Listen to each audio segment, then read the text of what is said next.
Hi friends, मेरा नाम है सुशील और आप देख रहे हैं मेरा चैनल टेक्निकल नॉलेज बाय सुशील। आज का हमारा ब्लॉग है कि अगर आप यमुना अथॉरिटी के अंदर रेजिडेंशियल प्लॉट परचेज करना चाहते हैं तो उसका क्या प्रोसेस है। एंड इनकी वेबसाइट पे आपको ये जो मैंने इमेज आपको शो करी है, आपको पूरी डिटेल्स दिखाई दे रही है, इनकी वेबसाइट की है, कोई अलग से बनाई नहीं गई है। मैं इसकी डिटेल्स आपको बता दूंगा कहाँ से आप इस चीज़ को देख सकते हैं। ये यूपी गवर्नमेंट के अंडर लॉन्च हुआ है और जो मिनिस्ट्री आती है वो नंद गोपाल गुप्ता नंद जी के अंडर में आती है। YEIDA invites application for the allotment of residual residential plots in sector 16, 18, 20 and 22D of sizes 120, 162, 200, 300, 500, 1000 and 4000 square metres. इसका मतलब ये है कि रेजिडुअल्स का मतलब ये होता है कि जो अलॉटमेंट लास्ट में नहीं हो पाए थे वो स्कीम आपको इस वाले सेशन के अंदर वो प्लॉट्स आपको दिए जाएंगे। मतलब ये फ्रेश नहीं है, जो लकी ड्रॉ के अंदर मिलने थे प्लॉट्स, अगर वो नहीं एग्जॉस्ट हो पाए तो वो दोबारा वैकेंट प्लॉट्स को दोबारा दिया जा रहा है। तो जो ये प्लॉट्स दिए जाएंगे वो सेक्टर 16, 18, 20, 22D के अंदर दिए जाएंगे। इसके जो साइज़ होंगे मिनिमम 120 है, फिर 162, 200, 300, 500, 1000 एंड 4000 स्क्वायर मीटर तक ये रहेंगे। इसके अंदर आप देख सकते हैं कि जो सीरियल नंबर 1, 2, 3, 4, 5, 7 तक दिया हुआ है। Size of plot in square metre, अगर आप 120 स्क्वायर मीटर का प्लॉट लेते हैं, 120 स्क्वायर मीटर क्या होता है? अगर आप जैसे कि दिल्ली के अंदर मैं रहता हूं और दिल्ली के अंदर लोग स्क्वायर फुट या फिर गज समझते हैं। स्क्वायर मीटर अगर आप नहीं समझते हैं तो आप यहां पे टाइप कर सकते हैं 1 square metre to square yards, यानी गज के अंदर अगर आपको पता करना है। फिर इसके बाद अगर आप जानना चाहते हैं कि 120 कितना होता है, सपोज करिए कि 120 स्क्वायर मीटर होता है 143.51, यानी मोटा मोटा 144 गज आपका 120 स्क्वायर मीटर होता है। यानी 150 का समझ लीजिए, 150 गज के अंदर बहुत अच्छा मकान बन जाता है। और अगर इससे बड़ा ना लेना चाहेंगे तो 162 अगर यहाँ पे टाइप करेंगे तो स्क्वायर यार्ड आ जाएगा, यानी 193 गज का प्लॉट पड़ेगा। और टोटल प्लॉट अगर आप देखेंगे तो 120 स्क्वायर मीटर के अंदर टोटल प्लॉट्स हैं 84 हैं। फार्मर के लिए 15 प्लॉट्स रिजर्व्ड हैं। Functional, industrial, commercial units category 5% reserve है, यानी यहाँ पे 4 प्लॉट्स हैं। जनरल कैटेगरी के लिए यहाँ पे 65 प्लॉट्स अवेलेबल हैं। और यहाँ पे रजिस्ट्रेशन अमाउंट, जब ये आप अप्लाई करेंगे तो आपको सबसे पहले तो ब्राउज़र के लिए जब आप डाउनलोड करने के लिए जाएंगे ब्राउज़र, तो आपको वहाँ पे पेमेंट करना होगा 708 रुपये का। फिर इसके बाद आपको रजिस्ट्रेशन चार्ज देना है। SC/ST के लिए 5% रजिस्ट्रेशन चार्ज पे करना होता है ऑनलाइन। जनरल और OBC को 3,10,800 रुपये ये पेमेंट करना होता है, यानी 10% होता है आपके टोटल अमाउंट का। अगर आप 162 स्क्वायर मीटर के अंदर देखेंगे तो यहाँ पे 77 प्लॉट्स हैं। फार्मर के लिए 13 प्लॉट्स रिजर्व हैं। और जो कमर्शियल रहेंगे यूनिट्स उसके लिए 4 हैं। जनरल कैटेगरी के लिए 60 हैं। अगर आप SC या ST कैटेगरी के अंदर आते हैं तो आपको रजिस्ट्रेशन अमाउंट 2,09,790 रुपये देना होगा। अदर्स को 4,19,580 रुपये देना होगा, यानी ये रजिस्ट्रेशन अमाउंट है। अब ऐसे ही बाकी स्क्वायर मीटर के जो प्लॉट्स के साइजेस हैं उसके अनुसार आप समझ सकते हैं। यहाँ पे आपको देखने को मिलता है कि इन्होंने स्टार मार्क करके दिया हुआ है कि number of plots in each category में इंक्रीज और decrease at the time of allotment. Allotment के टाइम पे प्लॉट का साइज कम या ज़्यादा हो सकता है। यहाँ पे लिखा है कि how to apply. A browser containing application form can be downloaded submitted online on our website www.yamunaexpresswayauthority.com by paying 600 रुपये। एप्लीकेंट कैन अप्लाई ऑनलाइन, यानी ये सिर्फ ऑनलाइन प्रोसेस है, ऑफलाइन आप नहीं कर सकते हैं। और जो स्कीम स्टार्ट होगी वो 5/7/2024 को होगी। 5 तारीख को तो ये इनका रजिस्ट्रेशन स्टार्ट नहीं हुआ था, तो आज जैसे कि 8 जुलाई है तो 8 जुलाई का इनका रजिस्ट्रेशन स्टार्ट हो गया। मैंने लिंक देख लिया है, यहाँ पे आप रजिस्ट्रेशन करके फिर आप अप्लाई कर सकते हैं। और जो क्लोज होगा 5/8/2024 को होगा। जो ड्रॉ निकलेगा वो 20 सितंबर 2024 को निकलेगा। 24A के प्लॉट हैं वो बहुत जल्दी ऐड हो जाएंगे। Applied for RERA for any amendments and corrigendum etcetera kindly visit our website. इसकी अपडेट के लिए आपको यमुना एक्सप्रेसवे अथॉरिटी.com की वेबसाइट आपको विजिट करना होगा। अगर आपको स्कीम से रिलेटेड कोई भी इंफॉर्मेशन चाहिए तो आप यहाँ पे एक टोल फ्री नंबर है और ICICI बैंक के कुछ मोबाइल नंबर्स हैं, 2 दिए हुए हैं, आप यहाँ से देख सकते हैं। अगर आपको फाइनेंशियल हेल्प चाहिए तो ICICI बैंक इनका पार्टनर है, तो सारी की सारी चीज़ें आपको ये बता देंगे। तो फ्रेंड, अगर आप इनका ब्राउज़र डाउनलोड करना चाहते हैं, यानी इनकी पूरी नोटिफिकेशन पढ़ना चाहते हैं कि इनके प्रोजेक्ट के अंदर क्या क्या है, तो आप यहाँ पे टाइप करेंगे गूगल सर्च इंजन पे यमुना अथॉरिटी। जैसे आप टाइप करेंगे, एंटर मारेंगे, फिर इसके बाद सबसे पहला ही वेब लिंक आएगा, आपको यहाँ क्लिक करना है। फिर इसके बाद स्किप टू वेबसाइट पे आपको क्लिक करना है। फिर इसके बाद आपको प्रॉपर्टी पे जाने के बाद ये सब आप पढ़ सकते हैं, आपके लिए इंपॉर्टेंट है। जो भी अप्लाई करना चाहेगा तो इनको सब पढ़ना होगा। नोटिफिकेशन को डाउनलोड करने के लिए प्रॉपर्टी पे जाने के बाद न्यू स्कीम सबसे पहला ही है, आपको यहाँ पे क्लिक करना पड़ेगा। ये लिंक रेजिडेंशियल प्लॉट्स के लिए है, अगर आप अप्लाई कर रहे हैं तो ये लिंक है। यहाँ पे आपको एक पूरा PDF देखने को मिल जाता है, residential plot in the vicinity of Noida international airport and film city. अब यहाँ पे सब कुछ दिया हुआ है कि सेक्टर 16, 18, 20 एंड 22D के अंडर में आपको प्लॉट्स मिलेंगे। इंपॉर्टेंट डेट स्टार्टिंग जो स्कीम है वो 5/7 है, फिर 5/8 को स्कीम क्लोज हो जाएगी, 20 सितंबर को लकी ड्रॉ निकलेगा। अब यहाँ पे जो मैंने आपको बताया कि किस प्लॉट के साइज़ के अंदर कितने प्लॉट्स अवेलेबल हैं, फार्मर के लिए कितने रिजर्व हैं। फार्मर के लिए इस वजह से रिजर्व है क्योंकि जो लैंड एक्वायर हुई है वो फार्मर्स की हुई है, तो उनके लिए कुछ कोटा रखा गया है। जब आप वहाँ पे रहेंगे तो वहाँ पे कुछ इंडस्ट्रियल यूनिट भी खुलेगी, तो उसके लिए भी प्लॉट्स रिजर्व्ड हैं। जनरल कैटेगरी के लिए भी प्लॉट्स अलग से रखे गए हैं। और पेमेंट के लिए ST ST अगर OBC अप्लाई कर रहा है तो उसके लिए भी रजिस्ट्रेशन चार्जेस अलग अलग यहाँ पे हैं। अब यहाँ पे आपको देखने को मिलता है PLC चार्ज मतलब प्रेफरेंशियल एलोकेशन चार्जेस। अगर आपका प्लॉट उस एरिया में आता है जहाँ पे कुछ प्रेफरेंस है, जैसे कि पार्क फेसिंग आपका एरिया पड़ जाता है, ग्रीन बेल्ट लोकेशन अगर पड़ती है तो वहाँ पे आपको एडिशनल 5% देना होगा। कॉर्नर लोकेशन का अगर आपको प्लॉट मिलता है तो 5% देना होगा अलग से। अगर जो विड्थ है रोड की 18 मीटर या उससे ज़्यादा है, उस लोकेशन के लिए आपको 5% एक्स्ट्रा पे करना है। जो मैक्सिमम चार्जेस अप्लाई होंगे PLC के अंडर में वो आपको 15% से ऊपर नहीं देने होंगे। और यहाँ पे प्रेस्क्राइब रिजर्व्ड कैटेगरी, इसके अंदर दिया हुआ है कि जो फार्मर की जिनकी लैंड एक्वायर करी है गवर्नमेंट ने, उनके लिए परसेंटेज ऑफ रिजर्वेशन यहाँ पे 17.5% रिजर्व रखा गया है उनके लिए। और कमर्शियल यूनिट्स रखी है 5%। जो भी एप्लीकेंट अप्लाई करेगा मेरे हिसाब से उसको सब कुछ पढ़ना पड़ेगा। प्रीमियम ऑन प्लॉट, यानी यहाँ पे आप देखेंगे जो सर्कल रेट है पर स्क्वायर मीटर का 25,900 है। अगर आप इस हिसाब से समझेंगे, सपोज़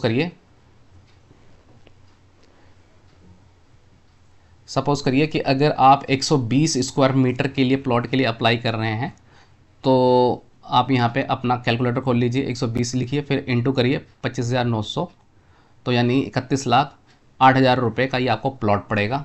इसके बाद जो चार्जेस अगर PLC के अंडर में आता है तो आपको अलग से चार्ज पे करने पड़ेंगे। यहाँ पे जो लीज़ रहेगी वो आपकी जो प्रॉपर्टी है 90 साल की लीज़ पे रहती है, यहाँ पे साफ साफ डिफाइंड है। मैं आपको वो भी दिखा देता हूँ। यहाँ पे आपको प्रीमियम ऑन प्लॉट जैसे बताया मैंने कि the rate of the land is residential plot under the scheme is 25,900 पर स्क्वायर मीटर, यानी आपका जो सर्कल रेट रहेगा पर स्क्वायर मीटर 25,900 रुपये का रहेगा। और जो revise rate shall be applicable by the LOT in case of the authority makes any revision charges in the rate of residential plot. If acquisition cost, compensation, ex gratia is increased by the court or by the state government or by the authority, then LOT shall bear the proportionate increased cost of acquisition. अगर rate बढ़ जाता है तो आपको payment करनी होगी। Payment method किस तरीके से रहेगा? आपको पेमेंट सिर्फ करनी है यमुना अथॉरिटी की वेबसाइट पे जाके, जो कि वेबसाइट रहेगी यमुना एक्सप्रेसवे अथॉरिटी.com की वेबसाइट पे। ऑनलाइन प्रॉपर्टी अकाउंट सिस्टम ये एक लिंक रहेगा, थ्रू ऑनलाइन पेमेंट गेटवे रहेगा। No offline payment will be accepted. आपको ध्यान रखना है, अगर कोई आपसे एजेंट बोलता है कि ऑफलाइन पेमेंट कर दीजिए, तो यहाँ पे कोई भी ऑनलाइन पेमेंट के अलावा ऑफलाइन मोड नहीं रहेगा। अलॉटमेंट का प्रोसेस क्या है? जो आपका प्लॉट अलॉटमेंट होगा वो सिर्फ ड्रॉ के माध्यम से होगा। Draw shall B undertake for each category separately. Her category के लिए अलग अलग ड्रॉ निकलेंगे। अगर आपको PDF देखना है तो हर PDF के अंदर कैटेगरी वाइज ही आपको लॉट मिलेगा देखने को। Within category first draw shall be conducted for application whose choose option 1 as per payment plan. अगर सबसे पहला जो लकी ड्रॉ निकलेगा वो ऑप्शन नंबर 1 के लिए निकलेगा। ऑप्शन नंबर 1 के अंदर वो आते हैं जो 60 दिनों के अंदर पेमेंट करते हैं। अब यहाँ पे adjustment refund of registration amount, यहाँ पे आपका रिफंड का ही प्रोसेस समझना होगा। In case of successful applicant the registration money shall be adjusted against the total payment premium of the plot. यहाँ पे साफ साफ लिखा गया है कि अगर आपका नाम ड्रॉ में आ जाता है और जो आपने रजिस्ट्रेशन अमाउंट पे किया है वो आपके टोटल पेमेंट में एडजस्ट हो जाएगा। सपोज करो कि आपका अगर प्लॉट 30 लाख का पड़ा है और आपको यहाँ पे 3 लाख की पेमेंट आपने रजिस्ट्रेशन चार्जेस के हिसाब से कर दी है, तो आपको जो रेस्ट बचता है वो 27 लाख रुपये आपका रेस्ट देना पड़ेगा। In the case of unsuccessful applicants, अगर आपका ड्रॉ में नाम नहीं आता है, the registration charge shall be refunded without any interest, यानी आपका जो पूरा अमाउंट है रिफंड होगा आपको। If the period of the deposit of such registration money with in the authority is less than और मोर 1 year from the date of draw. However, if the period of deposit is more than 1 year, prevailing simple interest rate of saving account in SBI shall be credited for the account of deposit exceeding 1 year. अगर आपने पैसा जो Yamuna authority के under में दिया है 1 साल से ऊपर हो गया और आपको यहाँ पे रिफंड नहीं मिला है, तो आपको इंटरेस्ट के साथ पैसा वापस दिया जाएगा। The applicant must mention their mobile number, bank account, bank name, IFSC code and address of the bank along with cancel check for the same account in the application form so as to facilitate the issuance of refund NEFT RTGS by the registration bank। यहाँ पे लिखा है जो applicant है उनका नाम, mobile number, bank की detail, IFSC code के साथ पूरी की पूरी डिटेल आपको सबमिट करनी होगी बिल्कुल एग्जैक्ट, क्योंकि जब रिफंड आपको अलॉट किया जाएगा कंसर्न डिपार्टमेंट के थ्रू यानी यमुना अथॉरिटी के थ्रू, हाँ, तो वो NEFT या फिर RTGS के थ्रू करा जाएगा और आपकी डिटेल बिल्कुल ठीक होनी चाहिए। पेमेंट ऑप्शन यहाँ पे जैसा कि ऊपर बताया गया था, पेमेंट ऑप्शन 1 के अंदर 100% of the total premium to be paid within 60 days from the date of issue of allotment letter and GST additional is applicable. यहाँ पे है कि 100% आपको जो पेमेंट है वो पे करना होगा 60 दिनों के अंदर अंदर, और अगर कोई GST एप्लीकेबल होगा तो वो भी लगेगा। ऑप्शन नंबर 2 के अंदर क्या है, अगर ऑप्शन नंबर 1 आप चूज़ करते हैं तो इसका मतलब ये होता है कि आपको 60 दिनों के अंदर अंदर 100% पेमेंट करनी होती है। ऑप्शन नंबर 2 के अंदर क्या आता है, 50% of the total premium to be paid within 60 days, यानी पहले 60 दिनों के अंदर आपको 50% पैसा देना होता है। जो बाकी 50% आपका पेमेंट बचता है वो 2 इक्वल हाफ ईयरली इंस्टॉलमेंट में आप पे कर सकते हैं। Shall be calculated with interest 10% at, यानी आप यहाँ पे आपको 10% एनुअल इंटरेस्ट देना होगा अगर आप ऑप्शन नंबर 2 को चूज़ करते हैं। इसी हिसाब से आपको ऑप्शन नंबर 3 अगर आपको मिलता है तो इसके अंदर दिया गया है कि 60 दिनों के अंदर अंदर आपको 30% पेमेंट करनी है। फिर इसके बाद जो 70% रिमेनिंग बचता है वो 10 इक्वल हाफ ईयरली इंस्टॉलमेंट के अंदर आपको देना होता है, जो कि आपका 10% इंटरेस्ट लगेगा उस पर। तो मेरे हिसाब से तो ऑप्शन ठीक नहीं है, ऑप्शन नंबर 1 को चूज़ करके आप अप्लाई कर लीजिए।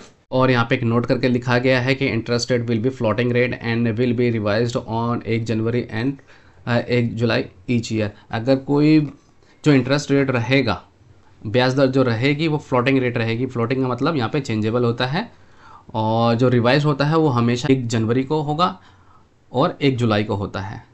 तो अगर इंटरेस्ट रेट चेंज हो रहा है तो इन डेट्स को चेंज होगा।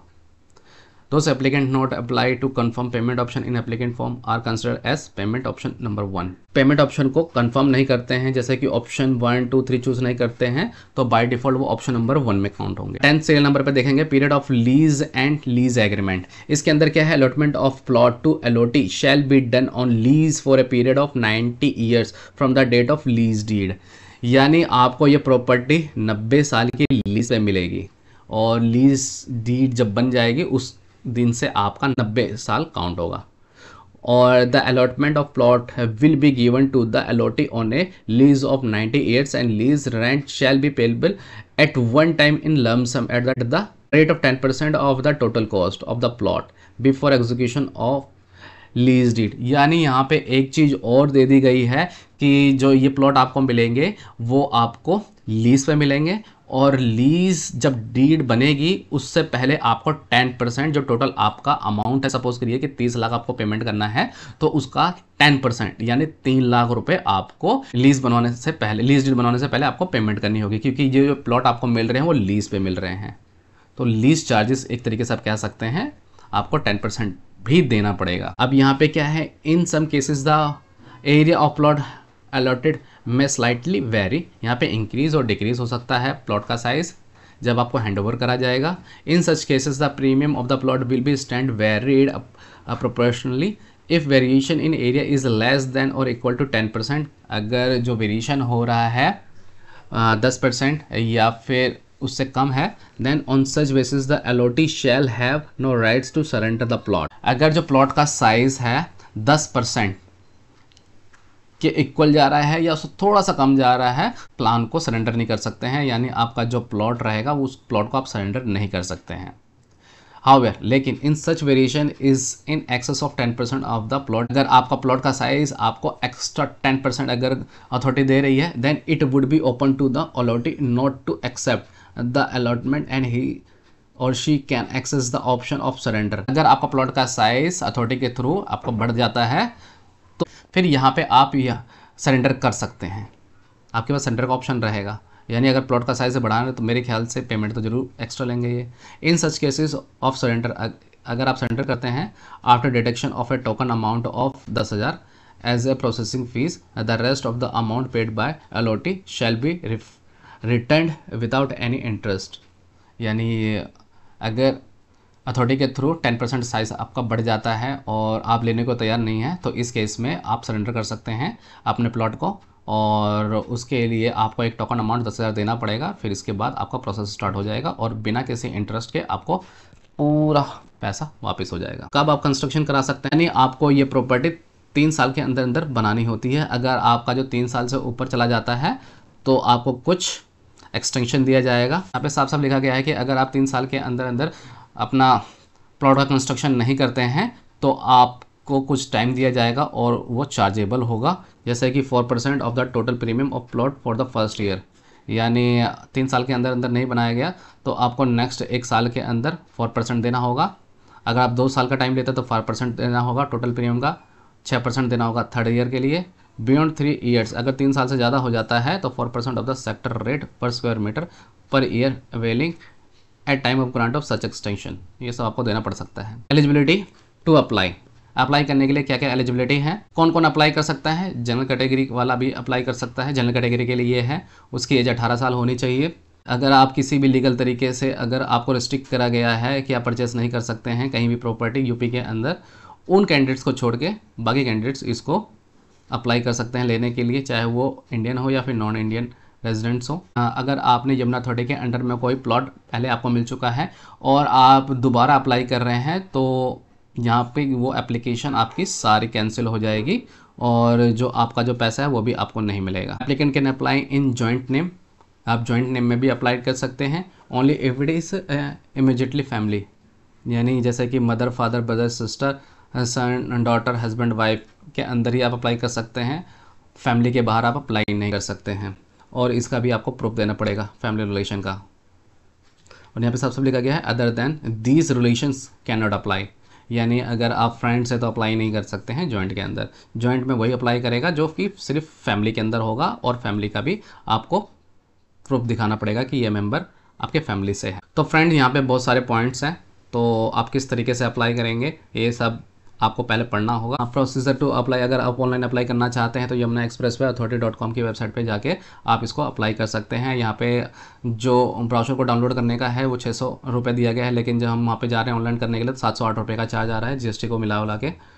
और अगर आप इसको फाइनेंस पे लेना चाहते हैं यानी लोन पे लेना चाहते हैं तो financial option available at ICICI bank limited branches subject to necessary qualifications terms and conditions of the financial bank will apply. यानी यहाँ पे अगर आप लोन लेंगे तो ICICI बैंक आपकी हेल्प करेगा, उन्हीं के पास ये पूरा टेंडर गया है। और किस किस ब्रांच में आप अप्लाई करेंगे ये सब, जैसे कि ओमेगा 1, अल्फ़ा 1, गामा 1, यहाँ पे कहाँ पे जो बैंक्स अवेलेबल हैं उनके एड्रेसेस क्या है बैंक के, ये सब आपको देखने को मिल जाता है।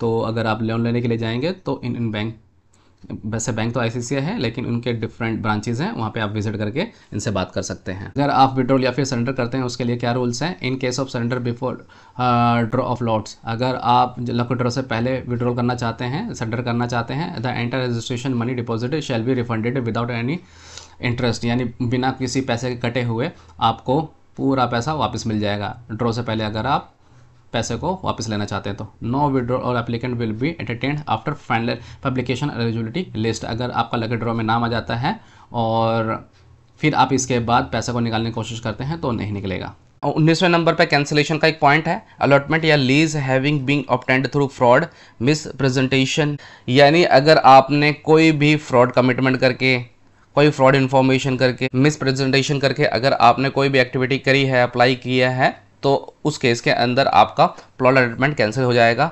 Any violation of directions issued or rules or regulations formed by the authority or by any other statutory body, कोई भी जैसे कि संवैधानिक कानून के तहत अगर आपने कोई भी वैल्यूएशन किया है या फिर हमारे जो यमुना अथॉरिटी के रूल्स एंड रेगुलेशन को अगर ब्रेक करते हैं तो उस केस में आपका प्लॉट अलॉटमेंट कैंसिल हो जाएगा। फोर्थ पॉइंट है in case default any 3 consecutive instalments the allotment may be cancelled. अगर आपका लगातार 3 इंस्टॉलमेंट्स डिफॉल्ट हो जाते हैं यानी आप पेमेंट नहीं कर पाते हैं तो आपका कैंसिल हो जाएगा plot allotment. Restoration the CEO can restore the cancellation of plot if the allottee applies for restoration within 6 months of cancellation.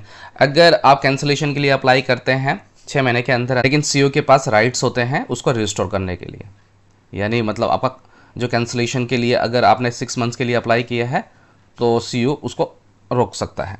Execution of lease deed, इसके अंदर पहला पॉइंट है the position of the allotted plot will be hand over after 5 years from issue of allotment letter, यानी आपको position मिलेगा जब आपको allotment letter मिल जाएगा उसके 5 साल के बाद आपको पोजीशन लेटर मिलता है। The allottee will be acquired to enter into legal documentation and take possession of the plot within a period of 180 days from the date of offer of possession intimation to do so। इसका मतलब ये है कि इसको ये plot allot हुआ है उसको लीगल डॉक्यूमेंटेशन करने की ज़रूरत होती है और उसको कम से कम 180 दिनों के अंदर पोजीशन लेना होता है। In the event of failure to do so allotee shall be liable to pay administrative charges at the rate of 1% of the total premium for the extension of 1 year from the due date given for the execution of legal documents। अगर आप legal documentation कराने में fail हो जाते हो तो आपको उस कंडीशन के अंदर एडमिनिस्ट्रेशन चार्जेस आपको पे करना पड़ सकता है, वो भी टोटल प्रीमियम का 1%। इसके लिए आपको 1 साल का टाइम भी दिया जाता है। If the allottee fails to execute legal documentation within the extended time, action for cancellation of allotment and for feature of deposit money shall be taken। यानी अगर अलॉटी फेल हो जाता है कि वो डॉक्यूमेंटेशन ही नहीं करा पाता है एक्सटेंडेड डेट देने के बावजूद भी, तो उसका प्लॉट अलॉटमेंट कैंसिल हो जाता है। The allottee shall be granted A maximum of 180 days after the issuance of checklist. उसको लीगल डॉक्यूमेंटेशन कराने के लिए कंप्लीट चेकलिस्ट मिलती है और 180 दिनों के अंदर उसको पोजीशन लेना होता है। उसकी लीज डीड भी उसी टाइम में बनती है।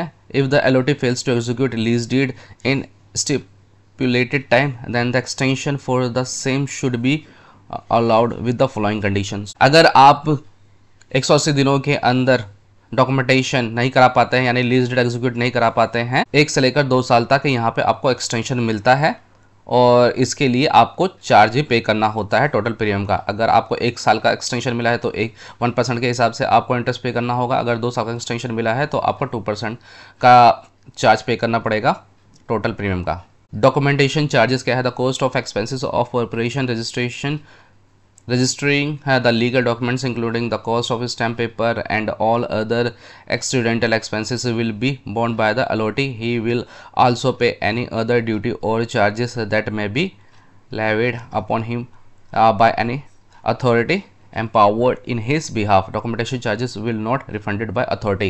यानी साफ साफ लिखा गया है कि जो डॉक्यूमेंटेशन चार्जेस होंगे वो अलॉटी को ही पे करने होंगे और जो डॉक्यूमेंटेशन चार्जेस हैं वो आपको रिफ़ंड नहीं होगा किसी भी केस में अगर ये ऑर्डर कैंसिल होता है तो। अब यहाँ पे ट्रांसफ़र ऑफ प्लॉट के कुछ नियम हैं, आप इसको पढ़ सकते हैं। अब यहाँ पे है लैंड यूज़। लैंड यूज़ के अंदर क्या है? दो अलॉटी या फिर leased plot shall be used only for residential purpose and for no other purpose whatsoever.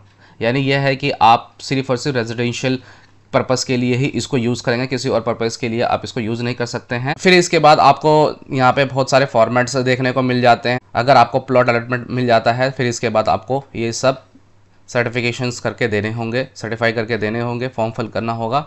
ये सब आपको फिल करके आपको अथॉरिटी पे सबमिट करना होता है। Thank you friend for watching my channel. Like and subscribe my channel. Thank you.